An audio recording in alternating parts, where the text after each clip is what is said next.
তফসিল ঘোষণা যেহেতু হয়ে গেছে, নির্বাচন হবে। বহু প্রত্যাশার, বহু প্রতীক্ষিত। মানুষ মনে করেছিল যে নির্বাচন হবে না, ইউনূস সরকার মনে নির্বাচন করবে না, ইউনূস মনে 5 বছর থাকবে। তাহলে মানুষের সব জল্পনা কল্পনার অবসান ঘটিয়ে অবশেষে হতে যাচ্ছে এই ত্রয়োদশ জাতীয় সংসদ নির্বাচন। তফসিল যেহেতু হয়ে গেছে, নির্বাচনে আর কোনো বাধা নাই। এবং বিয়ে ভালো যখন বেসেছি বিয়ে আমি করব, প্রেম যখন করেছি ঘর আমি বাঁধবো, মানে এতে আর কোনো আর বিন্দুমাত্র সন্দেহ নাই। পানির মতো এবং সূর্যের আলোর মতো পরিষ্কার হয়ে গেছে যে তফসিল ঘোষণা হয়ে গেছে, মানে নির্বাচন হচ্ছে। বাংলাদেশে ত্রয়োদশ জাতীয় সংসদ নির্বাচন হচ্ছে।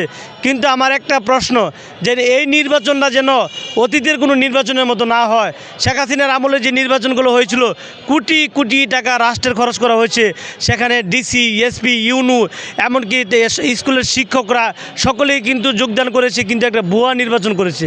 কাজেই এই বিপ্লবের পরে, জুলাই বিপ্লবের পরে নতুন বাংলাদেশের যে নির্বাচনটা হবে, এই নির্বাচনটাই কিন্তু বাংলাদেশের জন্য একটা ইতিহাস হয়ে থাকতে হবে, কালের সাক্ষী হয়ে থাকবে। যে স্বৈরাচার শেখ হাসিনার পতনের পরে যে নির্বাচন, এটা কালের সাক্ষী হয়ে থাকুক, এটা আমাদের প্রত্যাশা। যেমন আমি নির্বাচনে অংশগ্রহণ করছি ব্রাহ্মণবাড়িয়া 6 বাঞ্ছারামপুর উপজেলা থেকে, তেমনি সকল প্রার্থী যারা আছে তারা কিন্তু নির্বাচনের জন্য মুখিয়ে আছে, প্রস্তুতি নিয়ে রেখেছে। খেলা হবে, নির্বাচনে কিন্তু ডু অর ডাই খেলা হবে।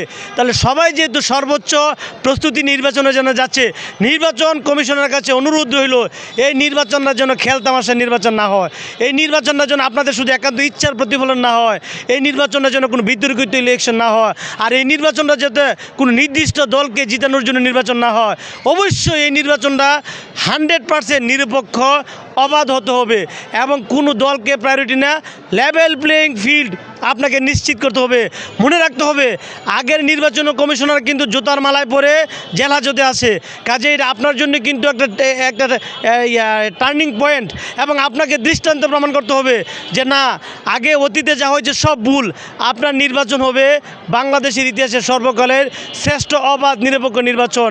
এই নির্বাচনে যেন মানুষ মনে রাখে যে হ্যাঁ, আমরা ভোট দিতে পেরেছি। দীর্ঘদিনের মানুষের একটা প্রত্যাশা, সে তার ভোট দিতে পারে না। মানুষ এবার নির্বাচনের মধ্যে দিয়ে তার ভোটটা দিয়ে যেন স্বস্তি প্রকাশ করে যে না, আমি নির্বাচনের অধীনে আমি ভোট দিতে পেরেছি। তাহলে জনগণের যে জুলাই বিপ্লবের যে হাজার ছাত্ররা রক্ত দিয়েছে, জীবন দিয়েছে, আমরা যারা যুদ্ধ সংগ্রাম করেছি নতুন বাংলাদেশের জন্য, সেই জুলাই বিপ্লবের স্বপ্নটা বাস্তবায়িত হবে।